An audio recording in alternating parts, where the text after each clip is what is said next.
Un anno fa, nella notte tra il 13 e il 14 dicembre, l'incendio al complesso delle case Ater di Cervignano. Andarono in cenere 12 autovetture e un motociclo. Proprio da quest'ultimo ebbe origine l'incendio, appiccato, secondo quanto emerso dalle indagini, dal 29enne Rosario Bordonaro, arrestato mesi dopo e rinchiuso nel carcere di Udine, dove si trova tuttora.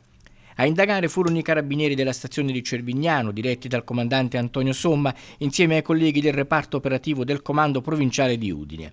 Il giudice per l'udienza preliminare, Rossella Miele, accogliendo la richiesta del pubblico ministero Elisa Calligaris, ha rinviato a giudizio Bordonaro, che dovrà rispondere dei reati di incendio aggravato, atti persecutori e danneggiamento.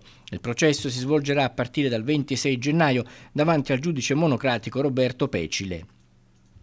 La notte in cui si svilupparono le fiamme, secondo gli inquirenti, Bordonaro incendiò il motociclo parcheggiato sotto il palazzo per colpire il proprietario, un 24enne residente nella palazzina, ritenendolo responsabile della fine di una sua relazione sentimentale. L'imputato, secondo quanto emerso, cosparse del liquido solvente sulla moto Suzuki GSX 8R e poi diede fuoco al mezzo. Le fiamme si estesero rapidamente ad altri mezzi parcheggiati vicino, 12 autovetture appartenenti ad altrettanti residenti nell'edificio.